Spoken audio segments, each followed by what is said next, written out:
நாளைக்கான வீடியோக்குரிய promo release பண்ணியிருக்காங்க. வீடியோக்குள்ளே போகிறதுக்கு முன்னாடி நம்ம சேனலை சப்ஸ்கிரைப் பண்ணிவிட்டு உங்களுக்கு இந்த வீடியோ ரொம்ப பிடிச்சிருந்துச்சின்னா அந்த லைக் பட்டனை தட்டி விட்டுருங்க. ப்ரோமோ வந்துட்டு நல்லாவே இருக்குது. ஃபஸ்ட்டு சீனில் பார்த்தீங்கன்னா கார்த்தி அந்த ரவுடிங்களை போட்டு அடின்னு அடிச்சிடுறாங்க. அடித்து முடிச்சதுமே பார்த்தாங்கன்னா வண்டியை ஸ்டார்ட் பண்ண முடியல. கார்த்திக்கு வேறு அடிபட்டிருக்கு, ராஜாவுக்கும் பயங்கரமாக அடிபட்டிருக்கு. ஏன்னா அந்த ரவுடிங்க அடிச்சிட்டாங்கல்ல. நான் ஃபஸ்ட்டு போய் அங்கே பல்லவி பாடுறத நான் போய் பார்த்துட்டு வந்துடுறேன். அவங்க யாருன்னு ஃபஸ்ட் நம்ம தெரிஞ்சுக்கணும், இல்லைன்னா நம்ம போட்ட பிளான் எல்லாம் சொதப்பிடும். மாப்பிள்ளை நீ போய் ட்ரீட்மெண்ட் பார்த்துக்கோ, நான் வந்துட்டு கிளம்பிக்கிறேன் அப்படின்னு சொல்ல, நீ மட்டும் தனியாக போயிடுவியா, இப்போ எப்படி போவ அப்படின்னு கேட்க, ஏதாவது ஆட்டோ பிடிச்சி எப்படியா நான் போய்க்கிறேன் அப்படின்னு சொல்லிட்டு கார்த்திங்க வந்துக்கிட்டு இருக்கிற மாதிரி காமிச்சிட்டு இருக்காங்க. அந்த சைடு தீபா வந்துட்டு குழந்தைங்களுக்கெல்லாம் சாப்பாடு ஊட்டி விட்டுட்டு என்ஜாய் பண்ணிட்டு இருக்காங்க.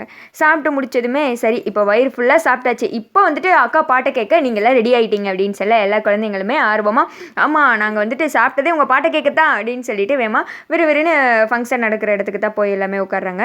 மேடம் இப்போ நீங்கள் வந்துட்டு பாடல மேடம் அப்படின்னு சொல்ல எல்லாரும் முன்னாடி வந்து நிற்கிறாங்க. அந்த குழந்தைங்கள்லாம் பார்க்கும்போது தீபாக்கே வந்துட்டு சந்தோஷமாகவும் இருக்குது, ஆனால் இப்படி இருக்காங்களே அப்படின்ற மாதிரி ரொம்ப ஃபீல் பண்ணிவிட்டு அவங்களுக்காக சரின்னு சொல்லிட்டு பாட ஆரம்பிக்கிறாங்க.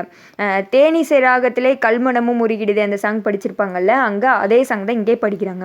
படித்ததும் அந்த சைடு கார்த்திகை காமிச்சிட்டு இருக்காங்க. ஆட்டோவில் வந்துக்கிட்டு இருக்காங்க. ஐயோ என்ன இது வரமாட்டாரா பார்த்துருவாரா அப்படின்ற மாதிரி நம்ம நினச்சிட்டு இருக்க கரெக்டாக வந்துட்டு காப்பகத்துக்கு வந்துடுறாங்க. வந்ததும் மழைலாம் பெய்யுது. மழையிலையும் கொடையை பிடிச்சிட்டு பாட்டு சவுண்டு கேட்டதும் குடுகுடுன்னு ஓடி வர ஆரம்பிச்சிடுறாரு. பாவம் கார்த்திகா அடியெல்லாம் பட்டிருக்கு. அந்த அடியையும் தாண்டி பேண்டேஜ்லாம் ஒட்டிட்டு உள்ளே வந்துட்டு வர்றாங்க. தீபாவும் பாடிட்டு இருக்கிற மாதிரி காமிச்சிட்டு இருக்காங்க.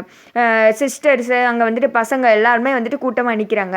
அப்படி யார் தான்ப்பா பாடுறாங்க அப்படின்ற மாதிரி கார்த்தி வந்துட்டு இப்படி விலைக்கு பார்க்குறாங்க. பார்த்தா தீபா பாடிட்டு இருக்காங்க. அதை பார்த்ததும் அப்படியே ஷாக்கிங்கில் நின்றுட்டு இருக்காரு. என்னது இவ்வளோ நாள் நம்ம தேடிட்டு இருந்தது தீபாவை தானா அப்படின்ற மாதிரி என்ன பேசன்னு தெரியாமல் நின்றுக்கிட்டு இருக்காங்க. அதோட பார்த்தீங்கன்னா இந்த ப்ரோமோ வந்துட்டு முடிஞ்சிடுது. நீங்கள் என்ன நினைக்கிறீங்கன்னு சொல்லிட்டு கமெண்ட் பண்ணுங்கள்.